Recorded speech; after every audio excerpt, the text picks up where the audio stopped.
Today, friends, I'm going to teach you how to make big money in Gran Turismo 7. They actually made it really easy to make money in this game. I'll speak a little bit about that later, but let's dive in with the 3 best ways to make money in this game, the ultimate guide. Starting off with the super easy way, obviously claiming your roulette ticket. So this is a very obvious one, but if you do it every day, you can get yourself some ridiculous things.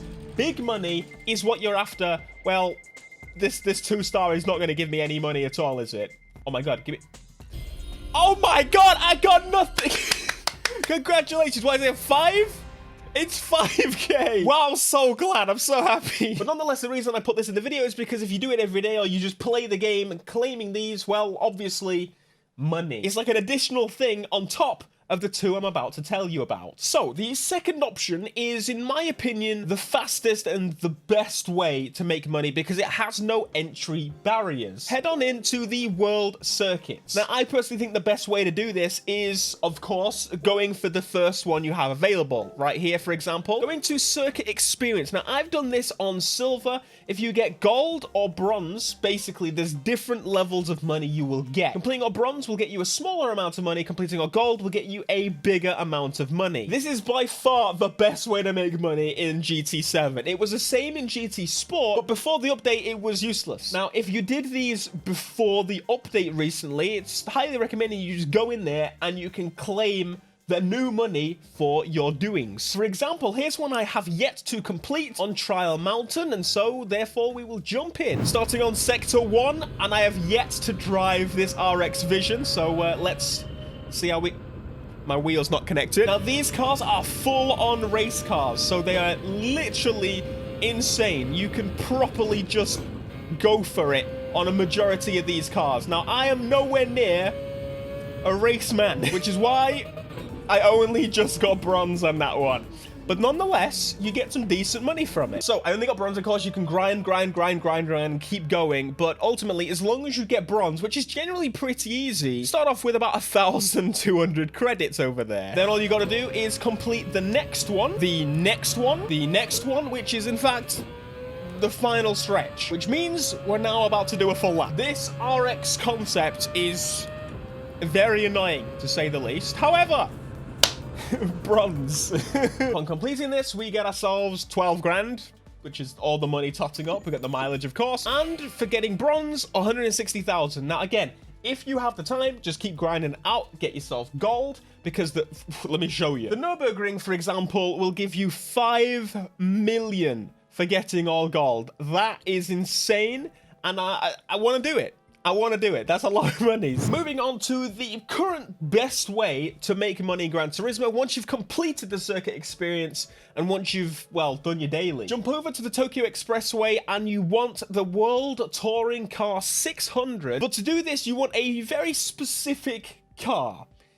It's kind of cheating. You want to buy yourself an SRT Tomahawk X Vision GT. Once you've done that, well, you need to do a couple of tweaks to this car to get it under 600 pp. Now, whether this is a glitch or whether this is going to be patched or whatever, I do not know. But realistically, if it's possible, there shouldn't be a glitch really discussed here. So, ECU, you need to buy the fully customizable ECU and bring this down to 70. Buy the power restrictor, again, bring that down to 70. And the only other thing that you need to do is, well, the fully customizable racing transmission. Now, this is where you do a little bit of magic. If you go into the manual adjustment, these are the numbers that you need to produce. So all the high gears, you can just set those from the go. The magic happens on the higher gears, more so third, second, and first. You need to adjust those higher and higher each time, and as you adjust it, you'll be able to adjust it even higher the next time you go on it. Go in and out of those until you can eventually set the numbers that you see on screen, and that, my friends, is how, once you back out, you get down to 600 pp, or should I say 595 pp. Now, if you're not quite there yet, the only other thing you really need is racing hard tires, and then jobs are good. Enter the race, and my friends, we're about to begin. Now, something to take note. This you can do in about 20 minutes. That means you can get, what is it, 800,000 every 20 minutes. You can be faster, but I'm showing you the easiest way. And oh God. Last time I used this car on a wheel, it didn't particularly go too well. So, fuel map. Apparently, if you stay in the higher gears, you shouldn't really have a problem trying to avoid contact. You can have a little bit. I've gotten away with it majority of the time. Yeah, I might have to switch the controller on this thing, because this thing's gonna throw me everywhere. But essentially, the fuel, if you put it to about 4, 5, you can really get away with gear changes. I'm still kind of trying to figure out what the clean race bonus is, but again, be very gentle on the throttle. The first lap is really, really wet. As you progress through the race, you should be able to give it some beans. Mate, I'm too much power. I'm going to basically apply 1 on the traction control, because that'll help a little bit. You also do have the ability to use the boost on this thing. What's the controls for me? R3 will give me a little bit of a boost. It's kind of like an overtake. And I wouldn't recommend it on the first lap, to say the least. On this corner, basically slow down to nothing. It's telling me to go second. That really threw me off. Slow down to nothing or you're going to spin. So around this section, you want to go really, really slow, basically. On the first lap specifically, realistically, the whole time you go through, you really want to slow down for the hairpin. But power down, use your boost. It really, you don't have to worry about the fuel. If you can manage as is, the fuel realistically doesn't make a huge difference, at least on the top speed side of things. Second lap, the track is definitely starting to dry out a little bit, but again, I'm going to be a little bit cautious on the corners. On the straights, you can just properly hammer it down. This section, as it gets drier, you can properly hold a little bit of speed. I'm trying to avoid too many collisions just in case I don't get the clean race bonus. I don't even know how it works. I've definitely hit AI in the previous races, and I've definitely hit walls in the previous races. You are able to do so. You will get a 5-second penalty, but you can pick up the speed back again before they've even got anywhere close to you. Once again, still planning to go super slow. Stay in 4th gear is what I recommend.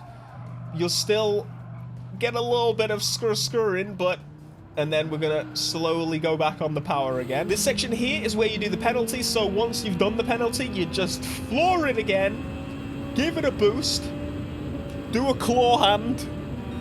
Pick up the pace. 300 miles an hour like it's nothing. Come into a corner and... I always forget how good the brakes are on this thing. It's just too good. I'm not even giving it the full beans, but I feel like this is just too quick for my brain. Too quick for my brain, but at the same time, it is about half the power, below half the power, I believe, as to what it is standard. So, you know, it can handle itself. It's no problem. There's the AI, we're already catching up to lap them. Now, that's another thing you got to worry about on this event. So with the fuel set like this and the tires on hard, you're not going to have to replace your tires at all. It's going to be solid the whole way through. You got to watch out for these bozos in the damn roads, especially when you get to the corners, because it just gets a little bit annoying of them being in the way. Your laps are definitely going to be slower once you get stuck behind this stupid AI, which before actually felt pretty quick, but now I've got this OP car, not so much. Look out, Mr. Soup. It's a Huracan. A Huracan's supposed to be a fast car. Not today. Thank you. Don't you dare, don't you dare. Try and close me into that wall, buddy. What are you doing?